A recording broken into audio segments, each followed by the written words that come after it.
in on this. Full titanium IPE exhaust in this car sounds immense. Watch, first gear.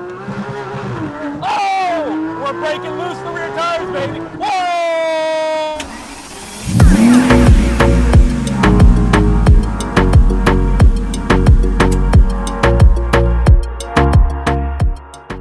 What's up, everyone? Welcome back to Miami Miles. My name's Mickey. Today, I find myself sandwiched between two of the sexiest automobiles ever made.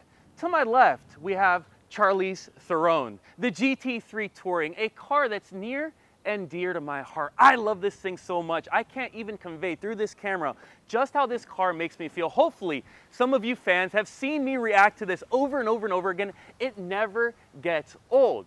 But guys, today we've got a little turn of events, a little surprise, because to my right, we've got the 991.1 GT3RS in ultraviolet purple. Oh, dude, this is super exciting for me. Like, I can't even convey it through the camera because, guys, I wanted this car for the better part of 3 years. I actually had it as my background. And I went to go buy one day, and you know what happened? The dealer tried to fleece me. They were giving me like $60,000 for my 911 Turbo trade.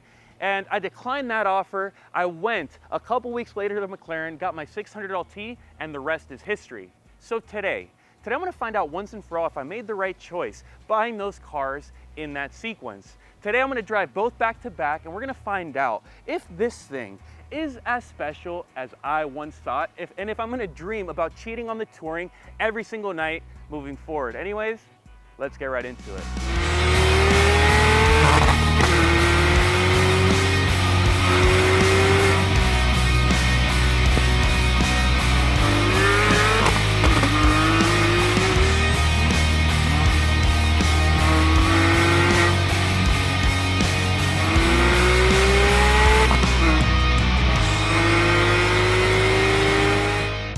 In the GT3, guys, get a load of this. 9,000 as we come around this little bend here, handling, turning in to the apex of a corner as if I'm on a racetrack, out to 9,000. Again, let's go. 9,000, 115 miles an hour onto the anchors as we come over the bridge towards downtown Miami. This is incredible. Now guys, you guys have seen me review this GT3 100 million times. So let's hit on the bullet points, on the highlights of this masterpiece of a car, starting with that 4-liter flat six. Dude, that flat six is such a masterpiece. It revs so freely and with so much torque up to 9,000. Get a load of this as I put my foot all the way down to the ground. 8, 9, 7, 8. Ran out of runway. Dude, the gearing is so long. But that engine is such a masterpiece. Now at this juncture, you're like, Mickey, why do you keep showing us Porsche flat sixes? The GT3RS is the same. Well, listen, Johnny.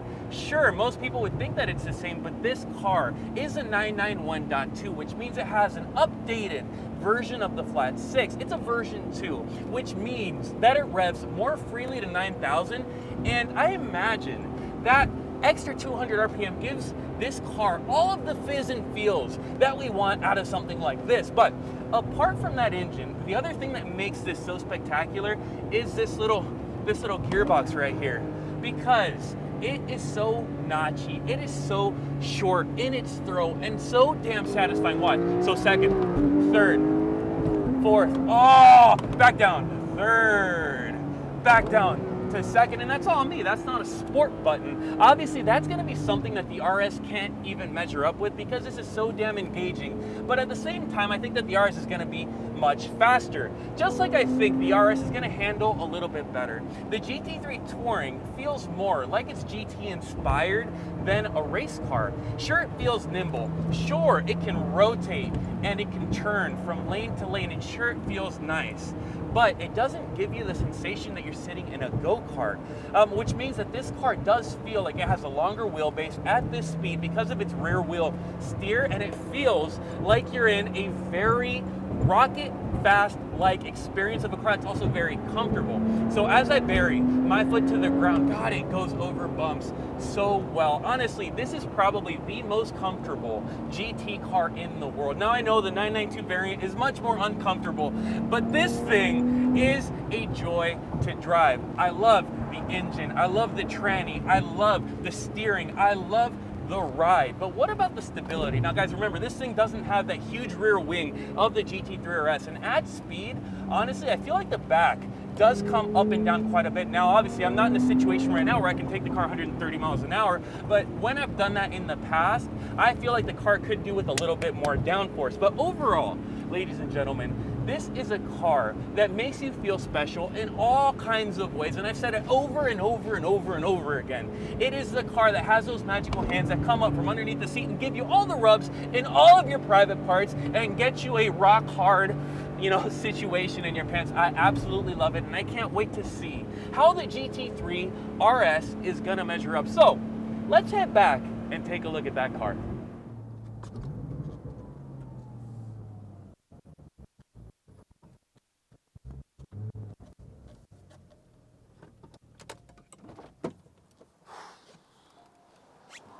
Wow, wow, wow, wow, wow. Dude, I don't even know what to say about this thing. That was so exhilarating. What a ride. This car is so exciting. As you rip it to 9,000 RPM, put your foot down in the clutch and shift into second and third gear. I absolutely love it. Oh my goodness, it's giving me anxiety to drive that, because right from the get-go, that looks a hell of a lot more dramatic. It's got all of these crazy angles, this big wing that produces 480 pounds of downforce at 186 miles an hour. It's got carbon fiber wing, carbon fiber rear deck lid, carbon fiber front fenders, carbon fiber hood, and it's got these huge holes. You know how your boy likes holes. God, I love that. That was taken right off of the 911 Turbo because they are identical to the ones I used to have in my Turbo. So overall, especially in this ultraviolet purple paint, this car is so much more dramatic than that. And I love as well, as this car has been spec'd with the 918 racing buckets, which look so damn good. I love how they're carbon back. They're not the most comfortable things in the world, but overall, both the exterior and the interior of this car are so sporty, race-like. This thing is building up to be something spectacular to drive. So guys, let's do just that. Let's go for a little drive, tear this thing up, and figure out if it is indeed better than that.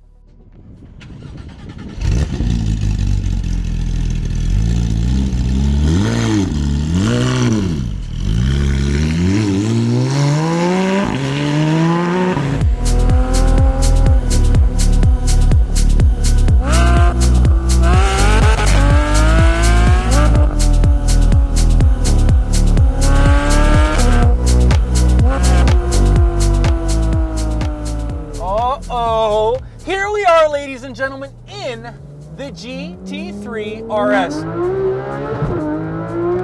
Ah! Hang on. Foot down. Brakes. Traffic! Oh my goodness. This thing is fast, guys. First gear again. This is a 4-liter rev to 8,800 RPM. Oh, that PDK. The emotion, the sensation, the vibration I love with this car, and I'm sorry for screaming so much. The audio is probably super peaky, but this is an experience, ladies and gentlemen. Woo! Okay, Mickey, calm down as I go over the bridge back to downtown Miami. I am hoarse, my voice is gone. Where do I start with this thing? Well, what better place to start than this 4-liter? Right away, you can tell that this 4-liter, even though it is a generation older than the one in my GT3, is almost just as special. Sure, it doesn't have the same torque. Like right here, I'm in 4th gear going 50 miles an hour. I'm gonna put my foot down, nothing. There's literally nothing there, whereas in my GT3, when you put your foot down, the torque would be delivered down to the 2 rear contact patches on the road. Here, we're not getting anything. So you can tell that this car definitely has a more peaky power band at the top of the rev range. But guys, even though it has that, the owner of this car spec'd it with a full titanium IPE exhaust. And I want you to get a load of this. I'm gonna put this little window down. downshift, second gear, first gear. Listen to this. Yes! What? 100 miles an hour onto the anchors. Oh my God. That exhaust is insane, ladies and gentlemen. Wow. And then when you pair it all with this PDK transmission that allows you to play the piano, the titanium symphony resonating everywhere around you, dude, this is crazy. Downshift, downshift, downshift, upshift, upshift. What?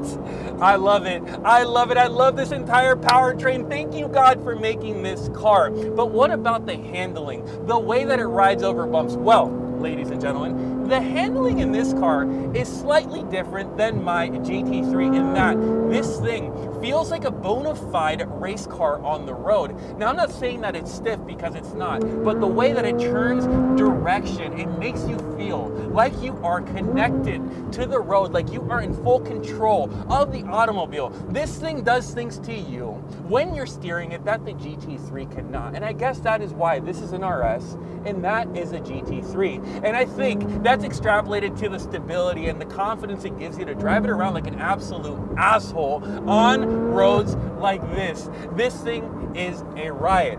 Oh, guys, I love it. I love it. I love the steering. I love the ride. I love the handling. Everything about it is spectacular. But the question is, even though it makes me feel this good, is it better than my GT3? Well, I think I'm gonna, take this thing on home and mull it over on the ride. In the meantime, let's, brakes. Dude, even the brakes. Again, I don't want to compare the brakes because that thing has steels and this has carbon ceramics, but damn, it's good. But anyways, guys, see you back at home for the conclusion.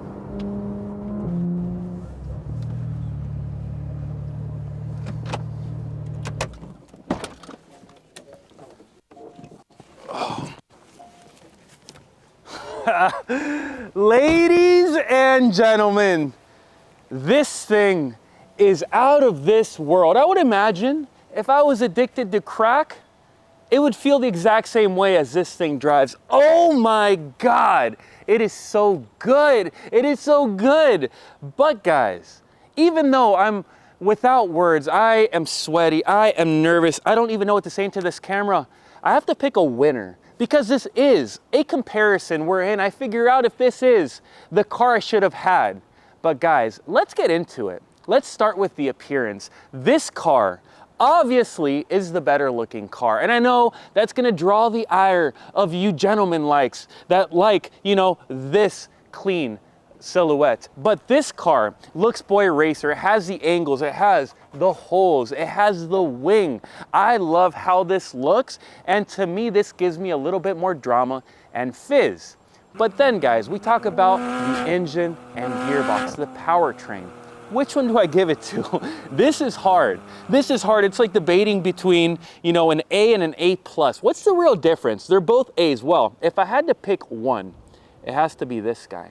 There is nothing more special that provides more satisfaction than pulling that 6-speed, than engaging that clutch, than hearing this 4-liter rev to 9,000 as you pull your hand off the steering wheel to switch gears. That is one of the most nerve-wracking things in the world, and it makes me so damn emotional. I love it.